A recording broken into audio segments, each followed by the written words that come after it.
Partiendo de las restricciones lineales podemos obtener regresiones restringidas. Sí, vamos a analizar en esta lección de qué va ese tema. ¿Sí? Entonces tenemos lo siguiente.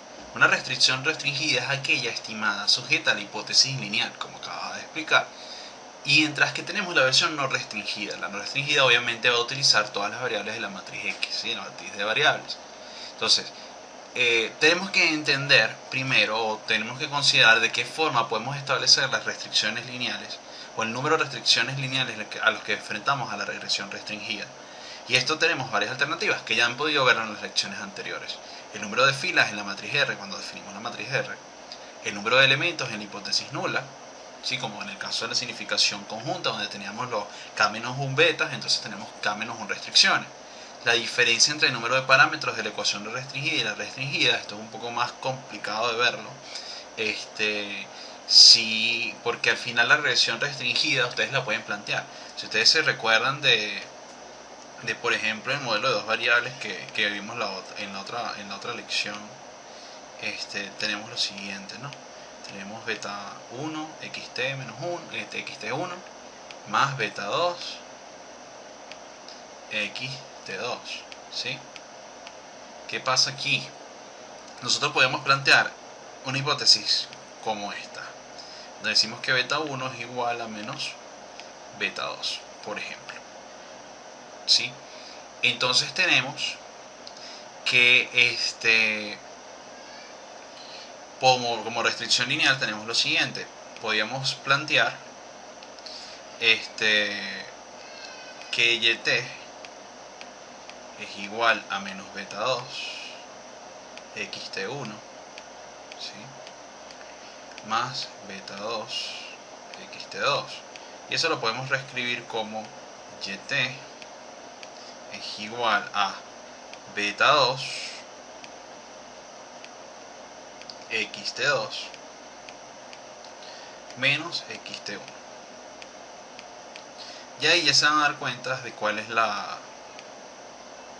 valor de Q. El valor de Q sencillamente es cuál es la diferencia entre el número de parámetros de la no restringida versus la restringida. 2 menos 1, 1. Entonces Q sería 1. Y efectivamente, ¿cuántas restricciones aplicamos aquí? 1. Esa sería la explicación de cómo verlo con el planteamiento de la no restringida y la restringida. Donde la no restringida es esta, que usa todas las variables y todos los parámetros, y plantea todos los parámetros, y fíjense que esta todos los parámetros en función del número de variables, y esta es la restringida, donde ya le aplicamos una hipótesis lineal, una restricción lineal. La diferencia de los grados de libertad entre los cuadrados de los errores de la regresión no restringida y la restringida, y de nuevo ahí partimos en el análisis de cómo se establecen esas restricciones, ¿no? Entonces vamos a esto. Tenemos esta expresión, la cual vamos a llamar la suma de los cuadrados de los residuos de la regresión restringida, ¿sí? Entonces, para estimar la regresión restringida, se va a necesitar un vector de estimaciones b asterisco que minimice la suma de los cuadrados de los residuos que hemos planteado acá, ¿sí?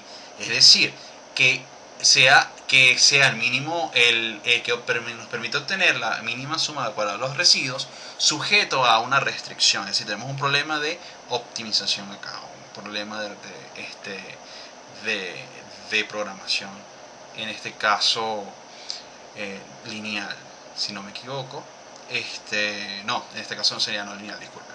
Entonces, ¿qué pasa acá? Nosotros tenemos, aplicando la técnica de optimización de multiplicadores de Lagrange, ¿sí? Podemos obtener la siguiente expresión, ¿sí? Aplicando el método y derivando las condiciones de primer orden, se obtiene que el vector de estimaciones b asterisco, ¿sí? Es igual a esta expresión. Fíjense que depende de la estimación de la no restringida más un ajuste que sufre por la restricción, que depende efectivamente del planteamiento de la restricción lineal, ¿sí? Ya sabiendo esto, podemos plantear que el residuo, ¿sí?, de la regresión restringida, disculpen, se puede plantear de la siguiente manera, donde fíjense que depende de los residuos de la no restringida ajustados a esta expresión. Entonces tenemos que la suma de los cuadrados de los residuos se plantea de la siguiente manera. Y gracias a esto podemos plantear lo siguiente. Al pasar restando, ¿sí?, el cuadrado de los residuos de la no restringida, vamos a tener que esta expresión es igual al numerador, ¿sí?, del estadístico de contraste que vimos en las restricciones lineales. En el caso de las restricciones lineales generales, ¿no? Entonces podemos replantear la hipótesis, el estadístico de contraste para una prueba de restricción lineal de la siguiente manera: como una diferencia de los cuadrados de los errores de la regresión restringida menos los cuadrados de los errores de la no restringida sobre el cuadrado de los errores de la no restringida, cada divididos entre sus grados de libertad. Fíjense que efectivamente los grados de libertad, los grados de libertad de los residuos y la diferencia de estos grados de libertad me va a dar el número de restricciones Q.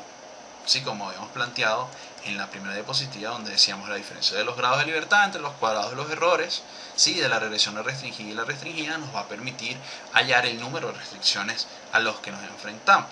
Y esta es otra formulación que podemos utilizar para comprobar restricciones lineales cuando, contraste de restricciones lineales cuando efectivamente tenemos una regresión restringida y una regresión no restringida.